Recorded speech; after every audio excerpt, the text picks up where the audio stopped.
talk won't do. Stand tall won't move. Taking over with the crew. It's over when we come through. It's over when we come through. This ain't really nothing. Welcome to the Black Consultant, baby. This is JP, John Paul. Welcome to the Black Consultant.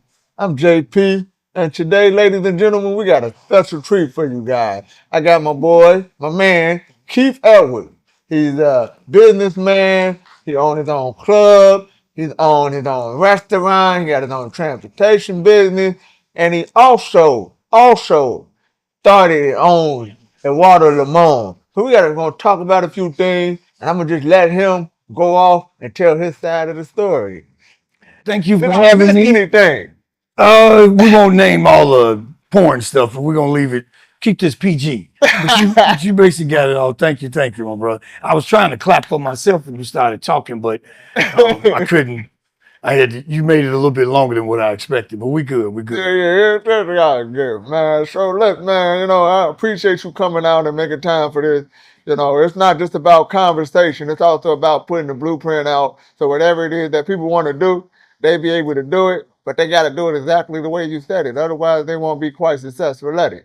So we're going to get the ball rolling. Okay. I'm going to ask you a few couple questions, and you just share your side of the story. Okay. So tell us a little bit about Mr. Keith Edwards. Oh, man, for some dumb reason, I wasn't expecting that question. Well, we'll just start with the now, and maybe later on we'll go back to the beginning. But the now, as you can see, proprietor, if that's how you say it, of Eduardo Leamon cigars. I do a little real estate, do a little. I try to invest in anything. Do a little transportation, so I try to keep my hands in as many pots as I can find. Anybody bring me an idea, I'm ears up perking, always looking to, just try to get involved in anything, make money, or even help somebody out like you to, further yourself in making money. I'm just that dude like that, man. So that's what I'm doing right now. Keeping it short and simple, keeping something that I can control and something I got a little bit of familiarity with, and that seemed to work for me. And I thank you for having me today, man. Yeah, no problem, man. I appreciate you for coming out. As I'm going through the show, as we go through the show, I want to ask you. Not to cut you off, but is this your first show or second show? No, this is my second show. The first episode. Wait, see, I got a problem there. Who then? I didn't get on the first episode. Yeah, the first episode was the Grammy Award winning producer himself, DJ Hula Mahone. Oh, you know what? Then I can't knock it. I started out with a banger, but guess what? We gonna get better and better. You know what I'm saying? You that dude, don't. You know what I'm saying? You know what I'm saying? Once you said Hula, I shut the fuck up because Hula's my guy. I've been knowing Hula. Oh man, for about, I only want to say about at least 30, maybe 35 years, something like that, maybe even longer than that. I knew him when the Out Here Brothers was in the studio making I Want to Blunk You in the Booty Hole and, and all that. And I was that's not how the song go, but okay. Funny story, since Hulu was first, I'll go into this. Because a dear friend of mine, a DJ friend of mine, introduced me to him, and that was Rick Lenore. He was DJing back in the day, and they knew each other. So Rick, I don't know if we went to the studio where they were, or he just played the track for me, and it was I Want to Blank You in the Booty Hole. And I was like, man, are they crazy? He ain't gonna never get this on the radio.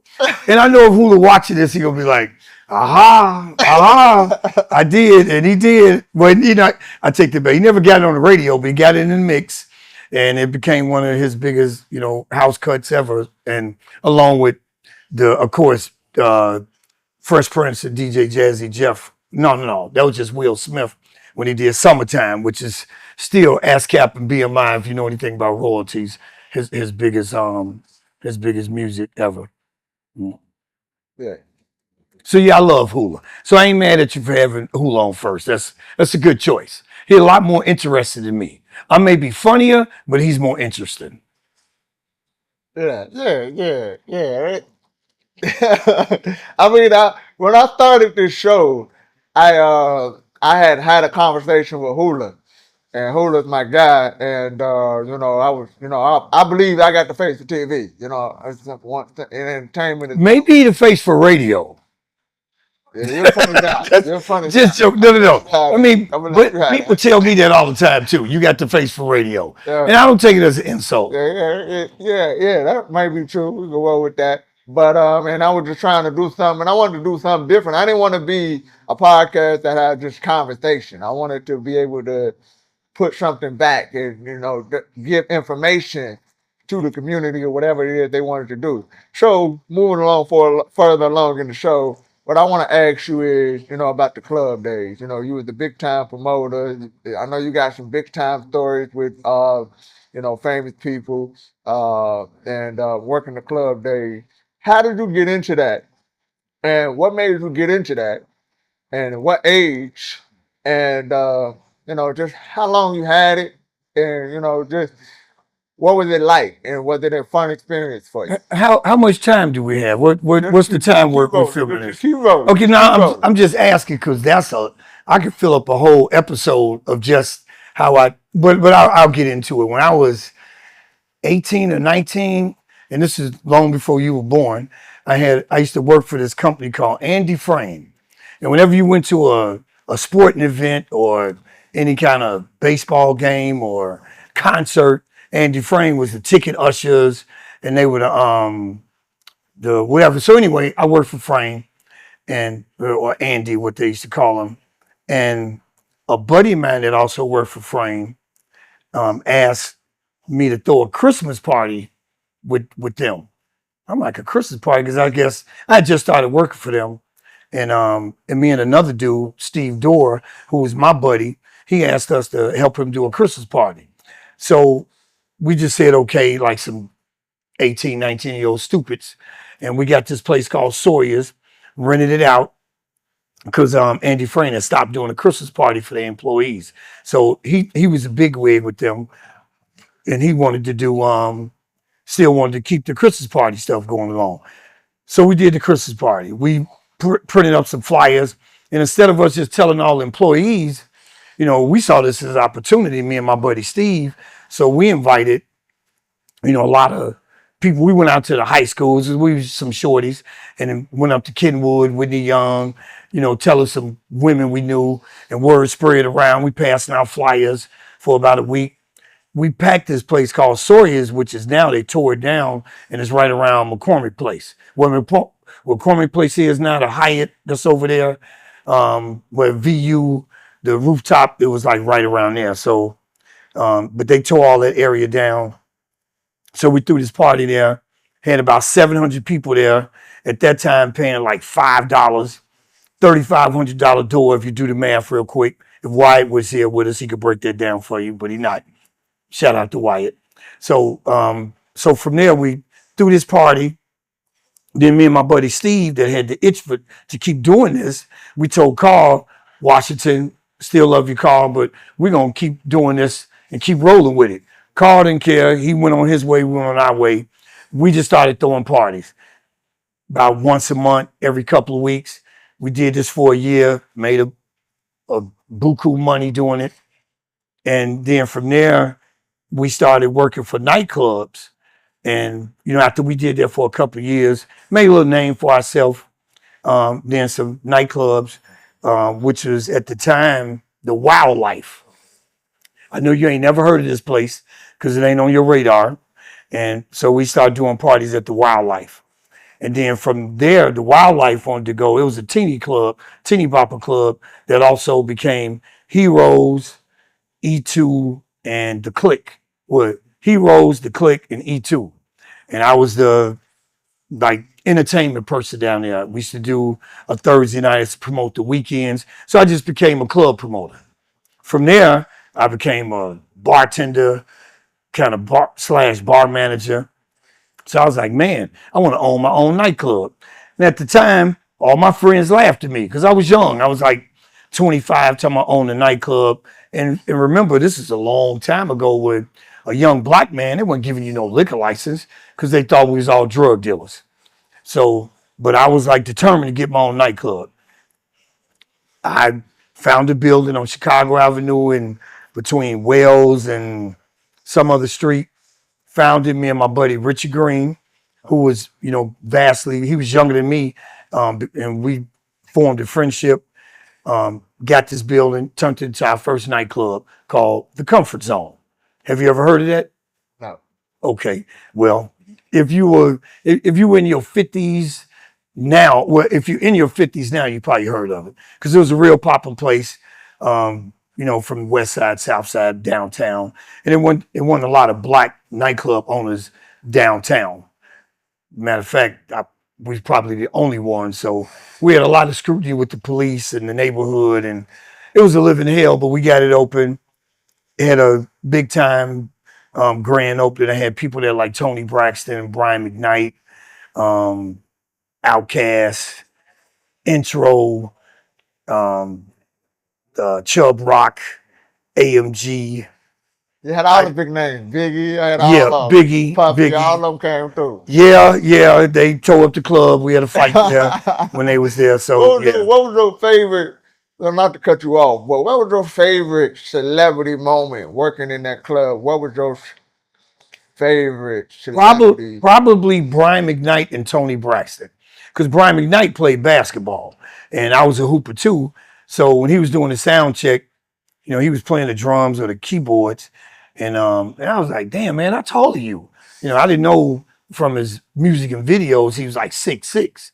And I say, your tall ass out here talking with this soprano voice you singing with, I should be throwing you an alley-oop somewhere. And he was like, okay, we could do that because I hoop. And I said, you play for real? So I told him about a friend of mine that was in the music business too. And how he played. His name was R. Kelly.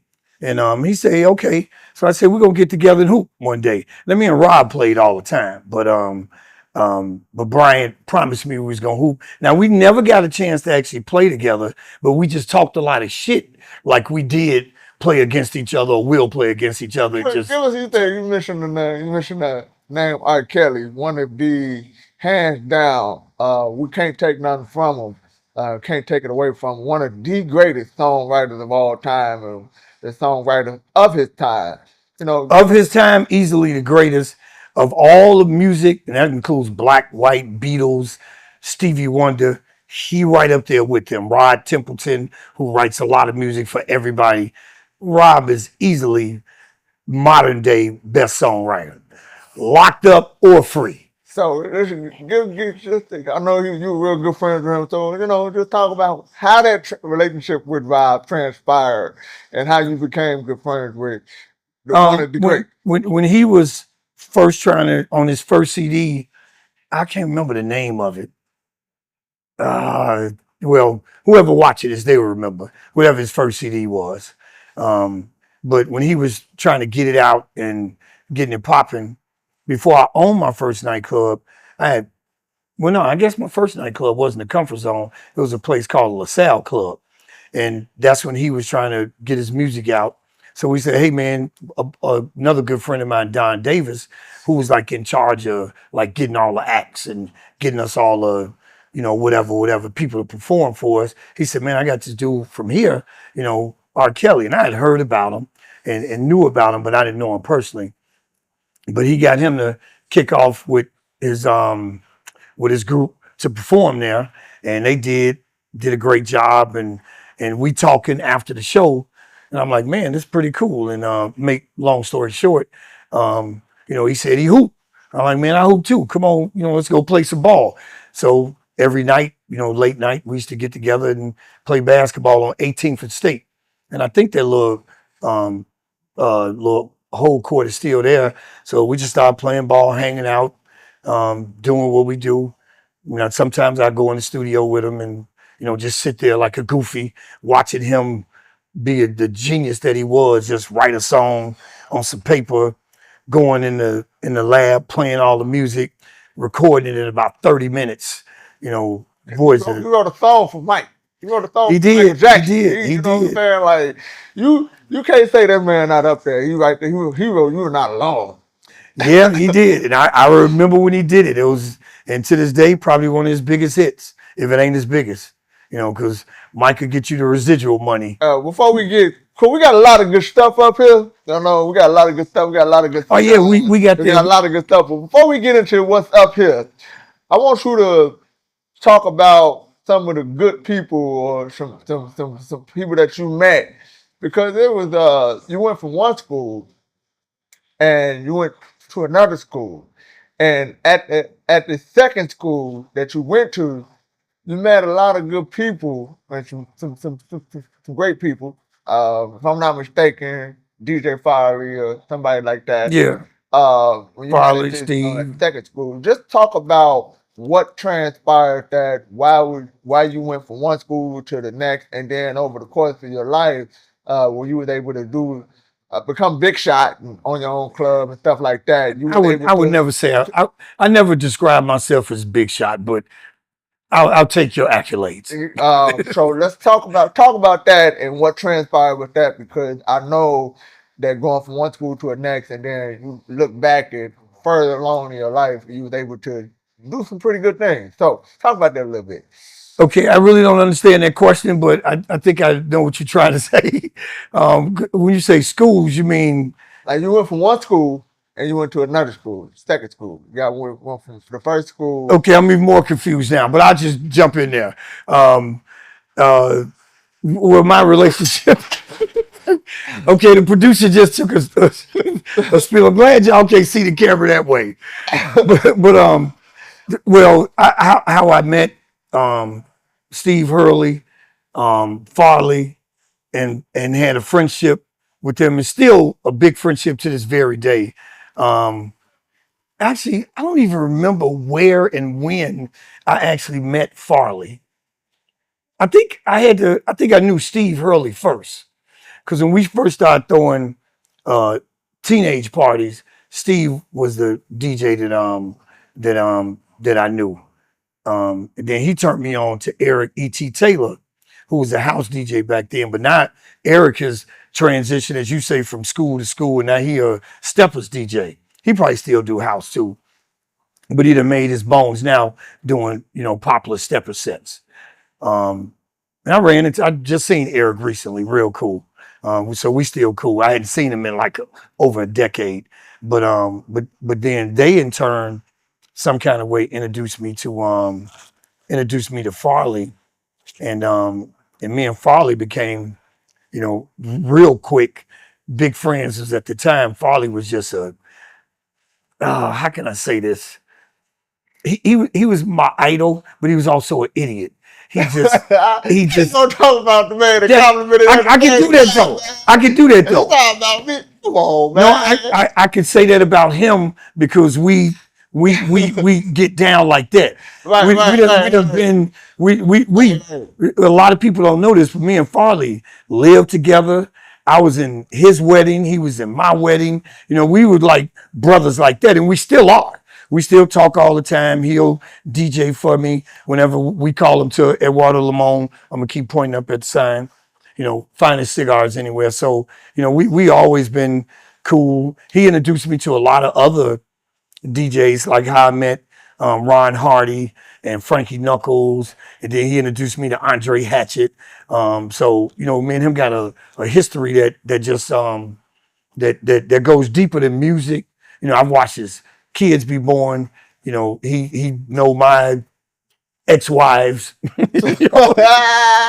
So man, he's like, come on. So I mean, it's just a friendship beyond music. We hoop together. He not a big drinker, never have been. He not a big smoker, but I started drinking as we get older.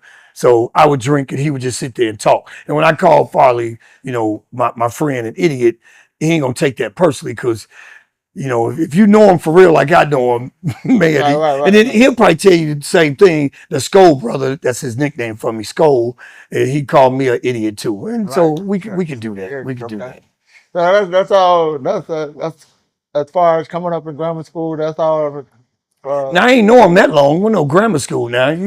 High school. Well, yeah, because when he graduated from Calumet, and he graduated with Theory. Theory that used to work here. That's my man. Theory, Norman Bolden from Norman's place on 43rd and Ellis. he or Norman's Bistro. But make sure I get that right. I don't want Norman wanting to whoop my ass when he see me. But, and then he also got Norman's Beach on 79th Street. Norman's at the beach. Shameless plug for him.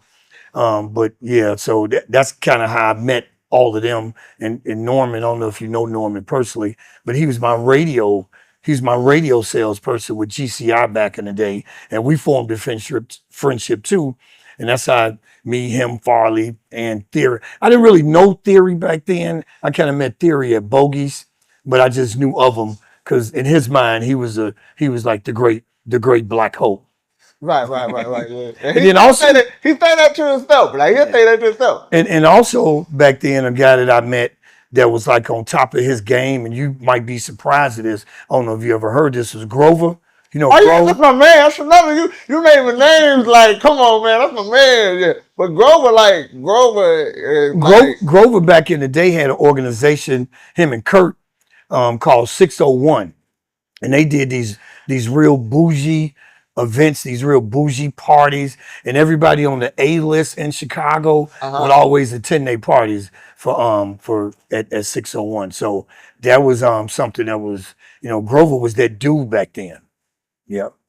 So, and because he was that dude, me and him were, we got to know each other. Right. I was doing my club thing, and he was doing his bougie, events. And I was, my stuff was mostly hood. Like our Sunday nights at the Comfort Zone was, all the West Side, street guys that I knew. And this was in the early 90s when there was, a lot of that street money out here, that cocaine money and all that. Not that Grover had anything to do with that, but white girl, is that what they call it?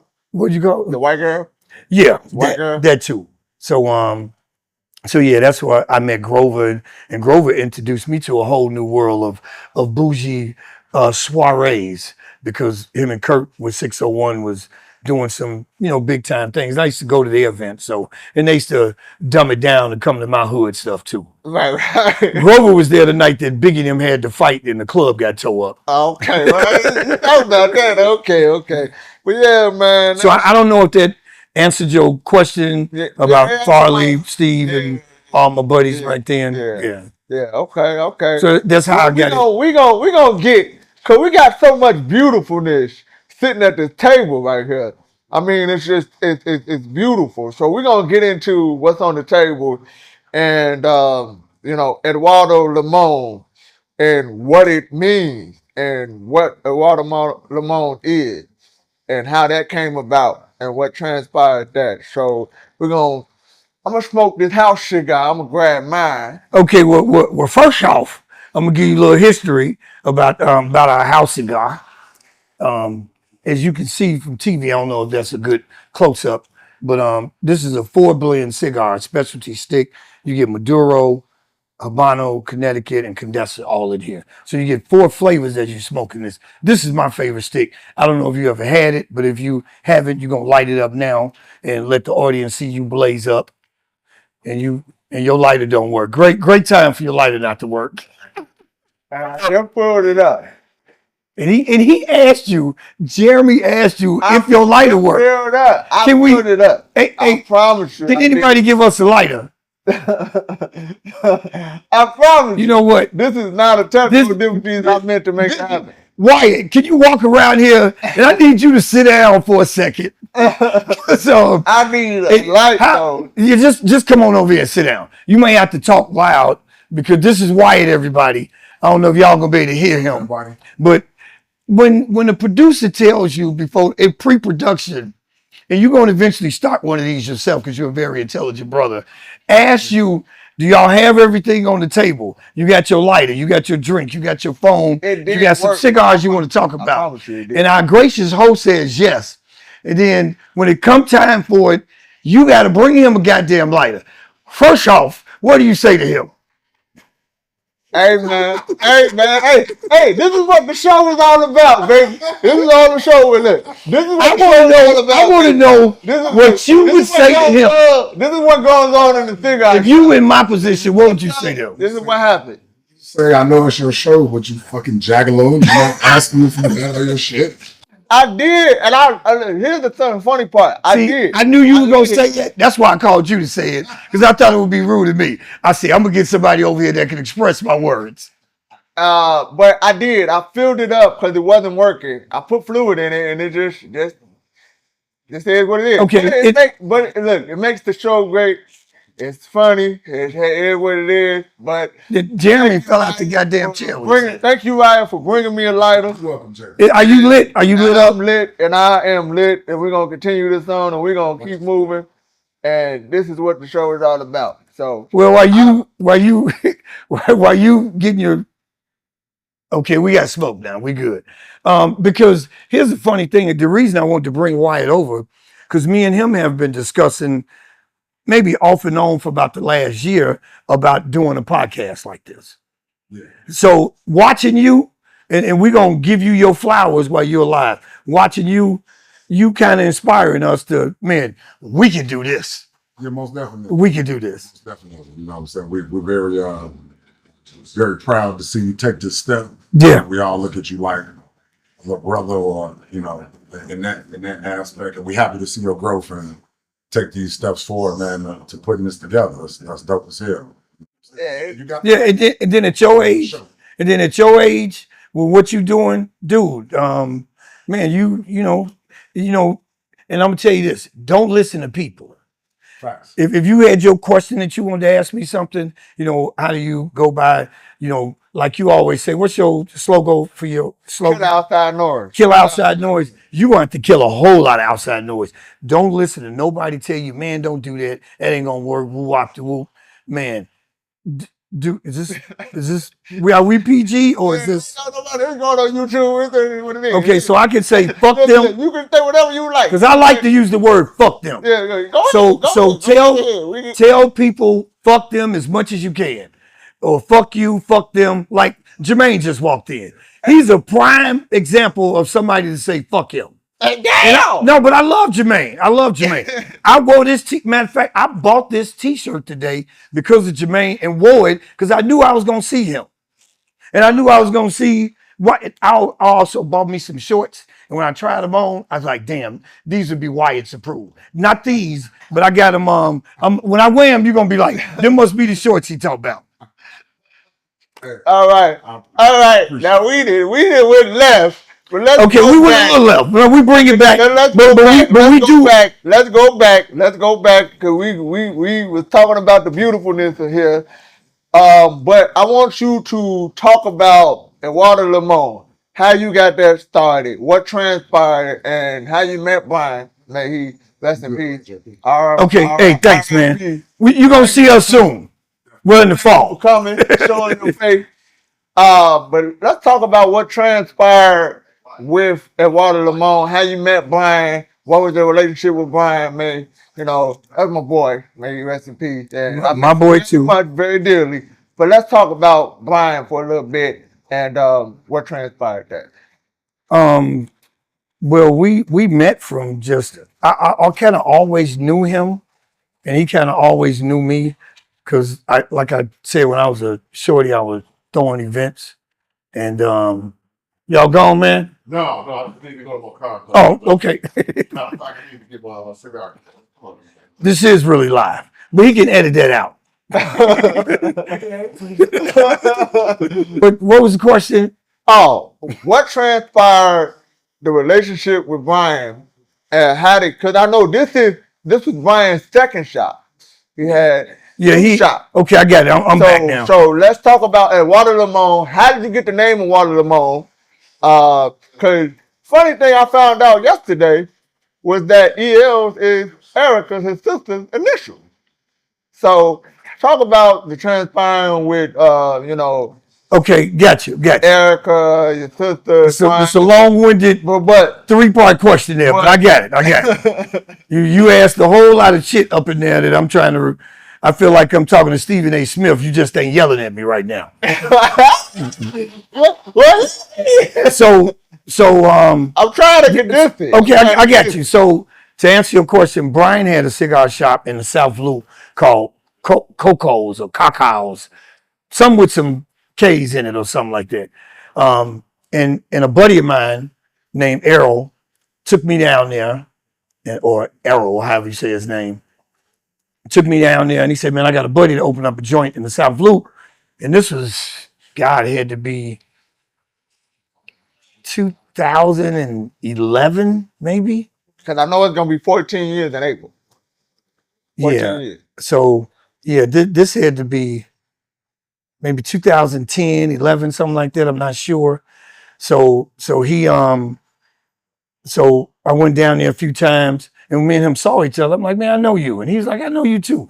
So we knew each other, but didn't know each other. But we knew each other, but just for face from seeing each other out. Because we both hung out a lot. And so we knew each other.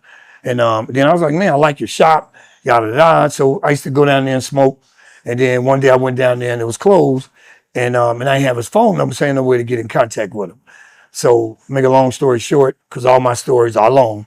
But that's okay. I ran into him somewhere out smoking. Hey man, what's up? Now we exchange numbers and we hanging out every weekend smoking. And so I told him, I say, man, I've been looking for a cigar shop. I want to open up a cigar shop. And he was like, all right, cool. And I said, but I want you to be my partner. And he said, okay, cool. I'm like, dude, are you sure you know what I'm asking you to do? Excuse me. And he said, no, I got you. Let's do that. So we had different opinions on where we wanted to do it at. He wanted to be in the city. He wanted to be Bronzeville, South Loop area.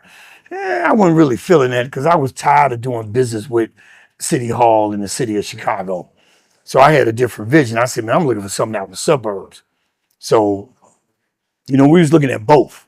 And then we found this building in Richton Park that's now on Salt Trail, 3721 Salt Trail, Eduardo Leamon. So we came out here. It was an old auto parts store. He really wasn't feeling it. And I said, dude, just see what I see. You can't see it now. But after I get all this auto part garbage out of here, redo the floors, it's gonna look real slick. So so we got the building, started doing our work.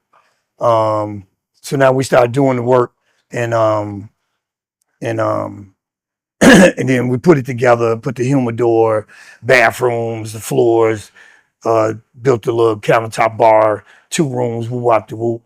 And then he was like, okay, I see what we're doing now. You're right. I just had to trust you and I like it. Got it open.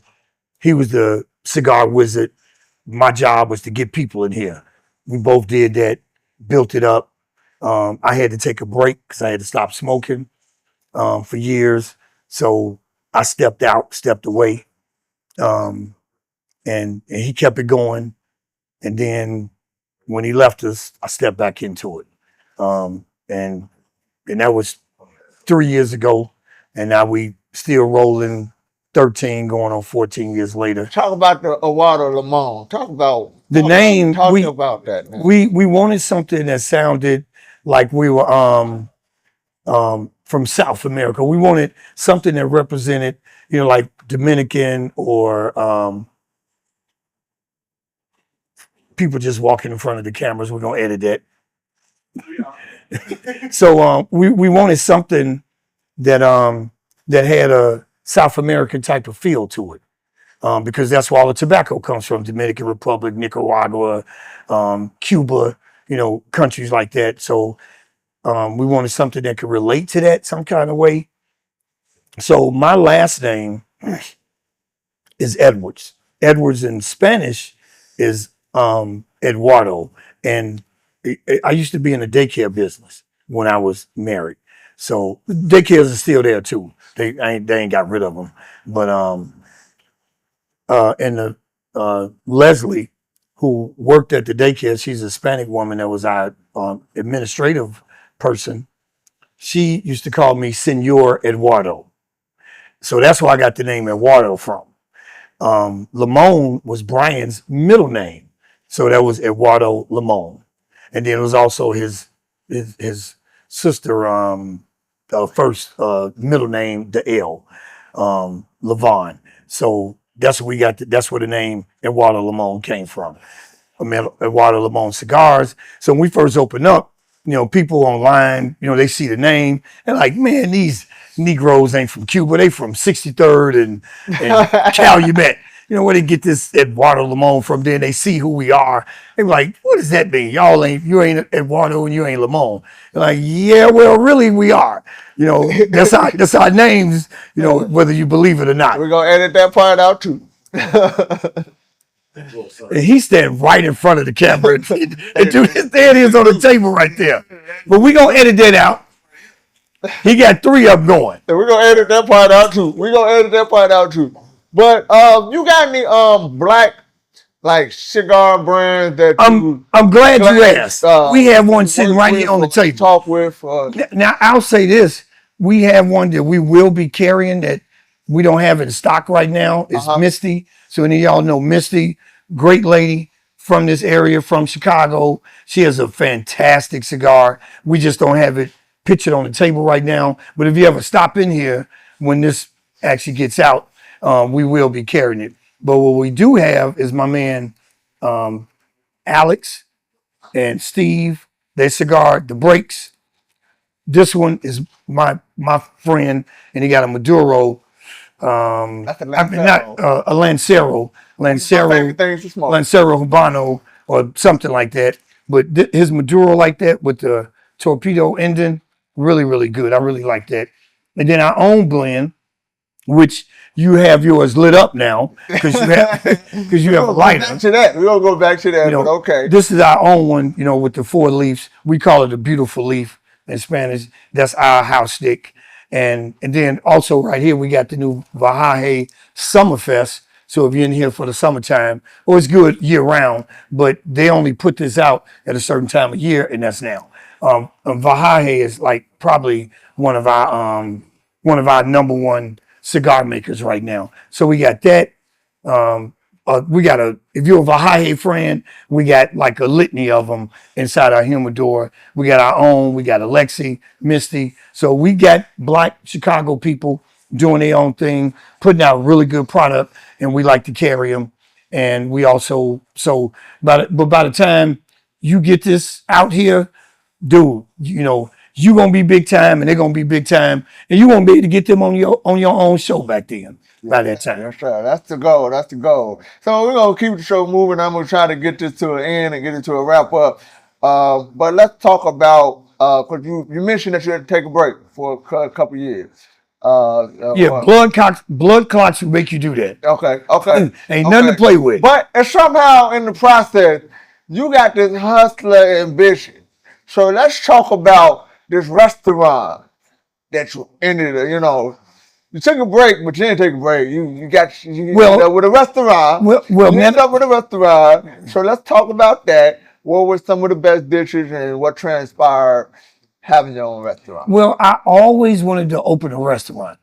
I don't know what dumb. I'm gonna have to call you back. I'm doing a podcast right now. Go edit that out too. Right.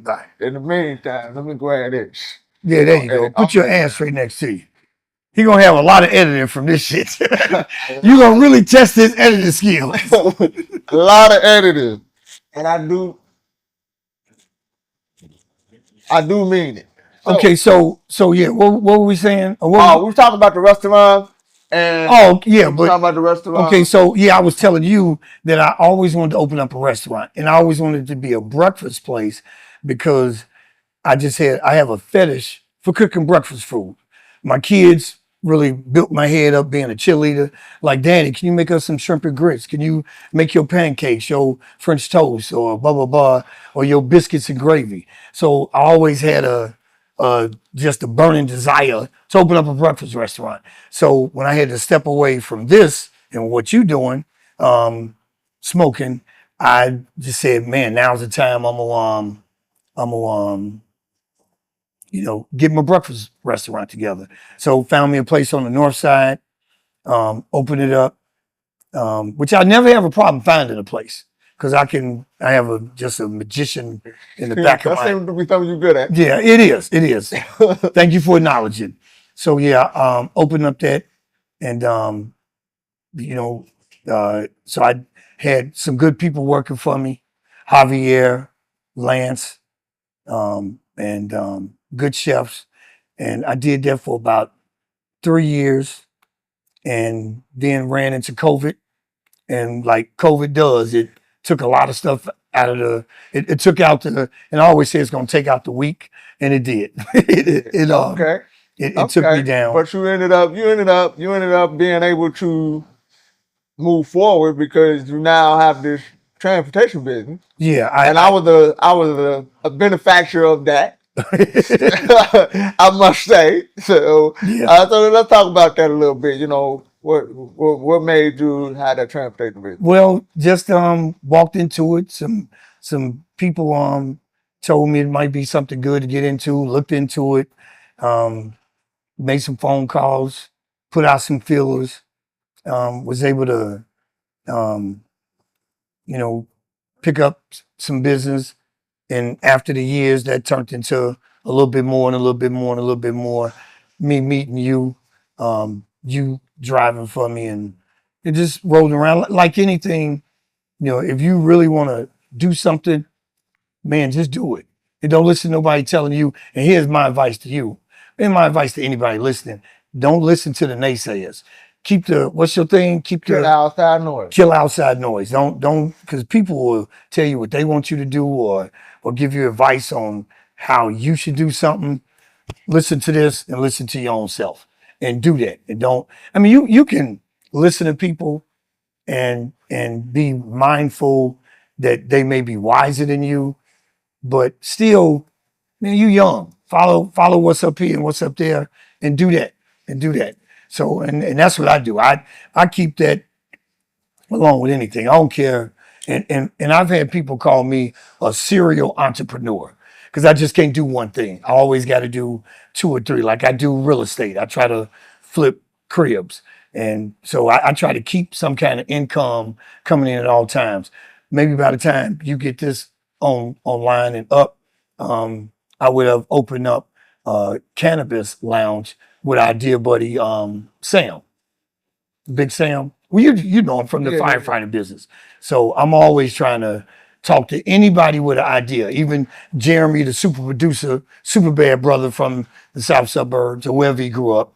I don't know what that is with his production on doing this. You know, I want to, do something with him because I really like him despite his, I ain't gonna even say it, but he got some flaws. Off the air, I'm gonna tell you about his anti-Michigan flaws. Go green. He mean go green as in the green peace world, not that state type stuff he talking about. But anyway, he I don't listen to nobody. And any entrepreneur would tell you, do what you do. Okay. And don't. I mean, but but I know you do have some friends that really do give you good advice, like Hula, Vaughn, what's Vaughn's last name? Clark, yeah. Yeah. He's the reason for Kill Outside Noise. There you go. I remember you told me. Yeah. So let me ask you a question. With your clothing line and with your, like your hat, you need to turn your hat around so they can get a good look at it. See his John Paul design. Now I'm interviewing you now. Now, how did you? My show, okay. No, but I'm giving you a plug because you ain't gonna plug yourself. Okay. You'll plug it, but now I'm gonna give you the platform like you gave me.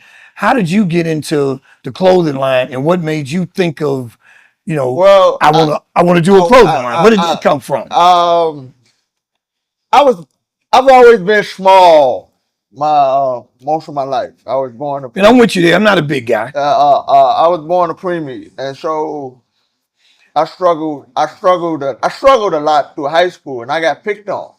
And one of the ways I got through high school and being able to graduate and prove the naysayers wrong, I was designing. But I did a lot of stuff as far as like t-shirts. So when I graduated high school, a year after I graduated, I started my own t-shirt business. And I put $3,000 in it, put my ass in all one basket. Learned my lesson from putting my eggs in all in one basket. I would do all these different designs, different logos, and I would put them on T-shirts and I would put them on websites. But everybody and their mama wanted to do T-shirts. Everybody and their mama wanted to do freestyle. Well, my mama ain't never wanted to do no T-shirts, but go ahead. But I don't know about you and your mama, but my mama ain't everybody wanted to do that, and I was looking at the quality, and the quality wasn't as great. And you mean the quality of the cotton or the design or both? The quality of the design, the quality of the shirt, like it wasn't great. And I started out, I wasn't as great. And I wanted to be a brand, but I couldn't find a name. I struggled for years. I first started off as Society Truth, and then, because I wanted to be motivational, but at the same time, I wanted to be a brand. Like Nike, just do it. I wanted to be a brand. And I was 21 and Vaughn was 43, and at the time, I was doing my thing, but I was a hothead. I'm not gonna lie, I was a hothead, doing a lot of hothead stuff. And he pulled me to the side and he was just like, "Hey man, I do a lot of partying and bullshit up in the cigar lounge, but I'm gonna coach you up." And he said, "Man, kill outside noise. Forget what everybody else saying. Forget what they talking about. Just do you." And same thing I just told you, yeah. Out of 3 years later, it hit me. It was Paul Von John, 43, 21, killed outside noise. It was just something that it just clicked, because I had did a Big Brother Von with John Paul 427, and I had did that for my birthday, and he was rocking with it, but he was like, "I want you to make that your own." And like I said, it just clicked. It was just like Paul Von John, 43, 221, killed outside noise. What's the 43? He was 43. Oh, okay, you said that. Okay. And I was 21, and you want to do a countdown, 4, 3, 2, 1. Okay, now that y'all older, so every year do you come out with an anniversary edition of, like, is it 49 now? I don't know how old Vaughn is. He look a lot older than what he really is, though. Tell him I said that. I mean, everybody likes it. Everybody likes. So you gonna stick to that number, that 43? Yeah. Okay. It's all right. what started. It's the birth. It was the birth. It was the birth. And it just clicked. You know what I'm saying? And the logo so happened to be my best work, and I continue to promote it. And that's why I do the podcast. I promote it in the podcast, shows, stuff like that. So let me ask you this: how do you take your brand of what you're doing with the clothing line into where you at now with it? How do you grow it and get it to where it goes like that? You gotta get celebrities. And I ain't like, or you gotta get these college kids on the NIL deals. You know what I'm saying? Try to figure out a way to. One thing I will say about now is that you got the Instagram and you got the social media, and that gives you an exposure. Are you on Instagram? Yeah, I'm on Instagram. I'm on Facebook. And your brand is out there too? My brand is out there. But the thing about it is, the more exposure, the more advertising you do.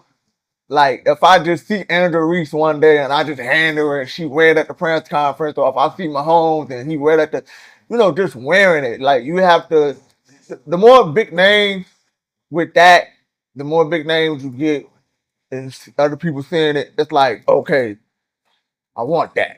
I want to wear that. But it's also quality too. Now, you know what I used to do back in the day, and I don't know if you can still do it like this, when I was in the club business 30 years ago, and I wanted the Bears to wear my stuff. And I knew a lot of Chicago Bears. They used to come to my club, Maurice Douglas, Dante Jones. I used to send them like a T-shirt with the name of my club on it.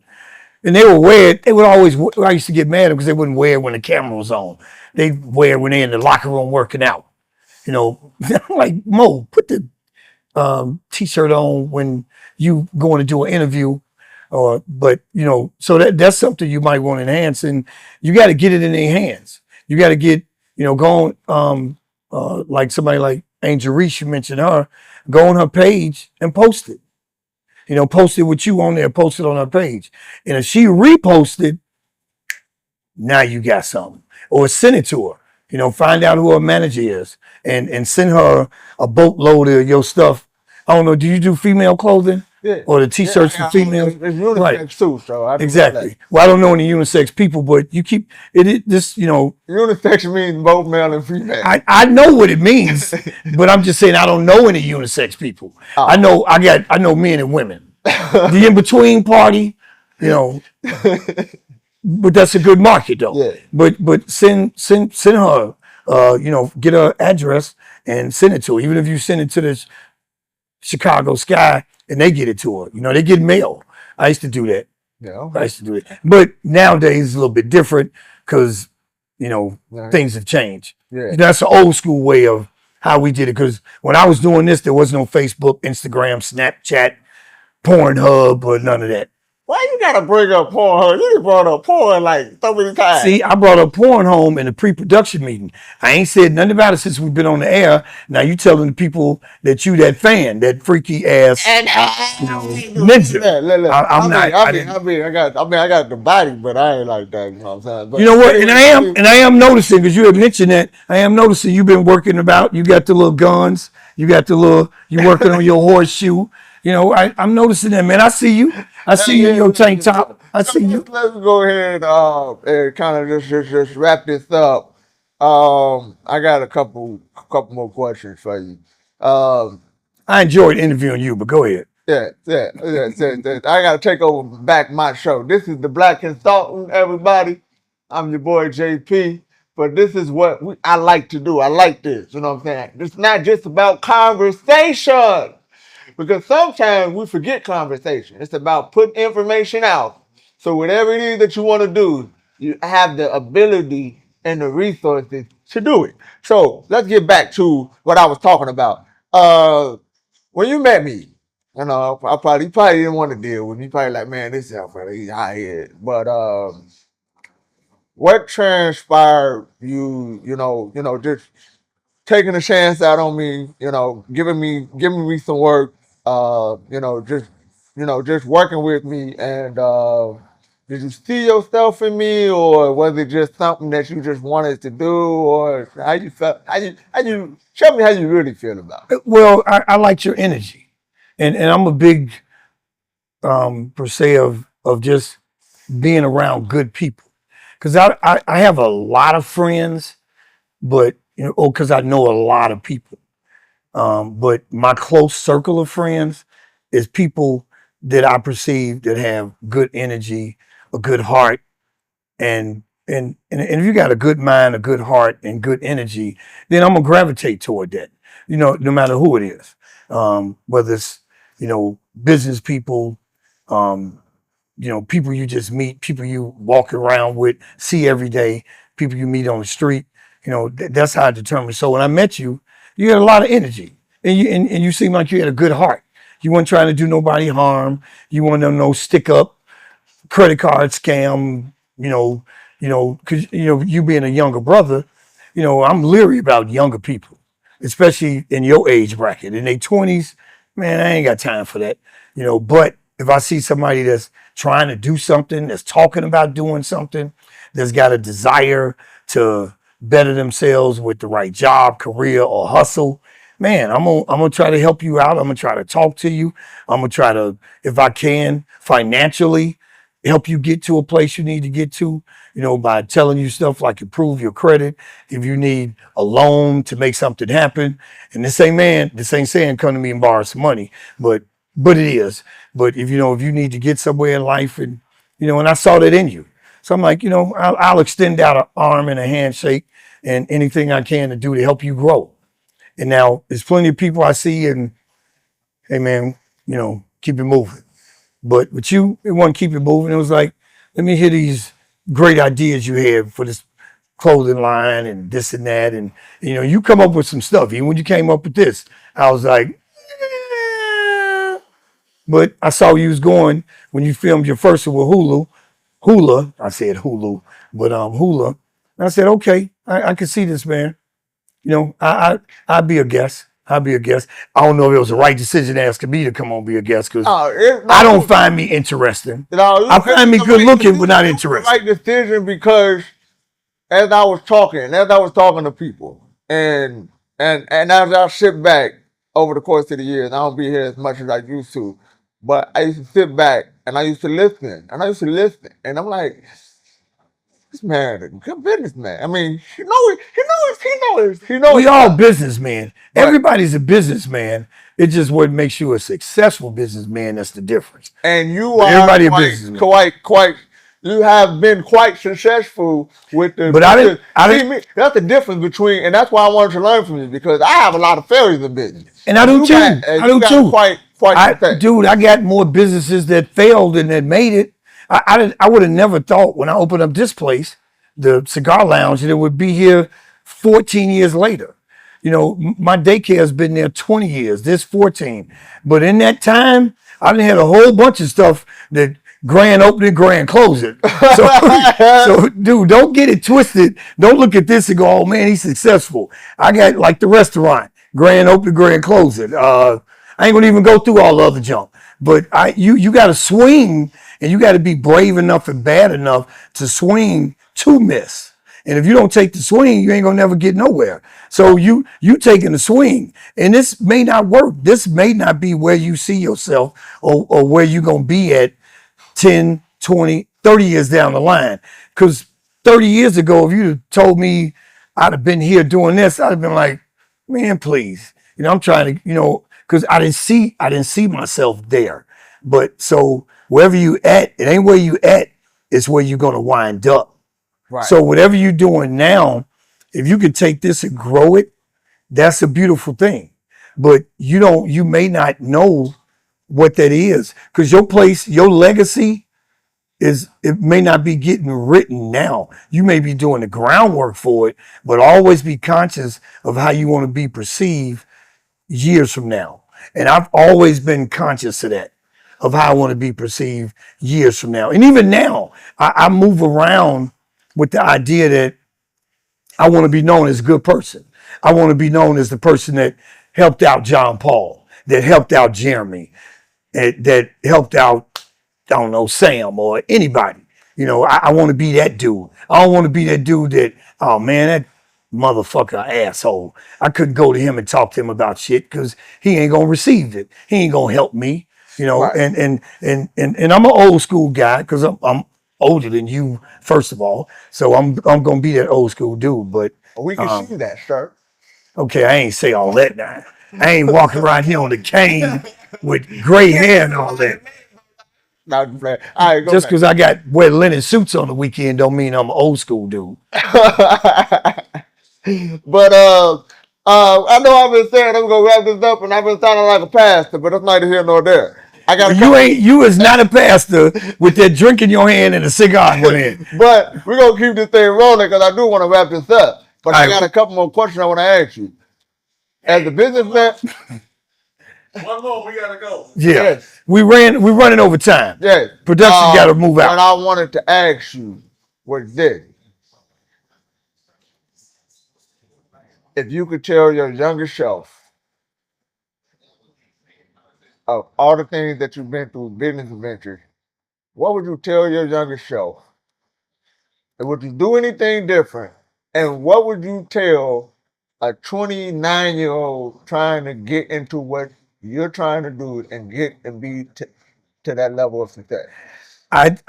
You know what? It's funny you should say that because I just got asked that question a little while back. Somebody asked me that, and I had never been prepared to answer anything like that because I never thought anything like that. But I think that having been said, I think I just answered the question like 5 minutes ago when I went into the little rampage about keep the outside noise. If I could borrow your slogan, keep the outside noise out. Do what you feel is good. Make sure you keep God first in your life. That's probably the biggest thing you can do, and believe in what you're doing, and stay diligent. Stay diligent to whatever you trying to do, and do. When I say diligent, it's really like 2 or 3 areas that's gonna make you successful. Is having a good lawyer and a good accountant. The accountant is gonna keep your bills paid and keep your book straight, which you got to have as you grow your brand. Your lawyer gonna keep you out of jail and keep you on the straight path. That's the one thing you got to have.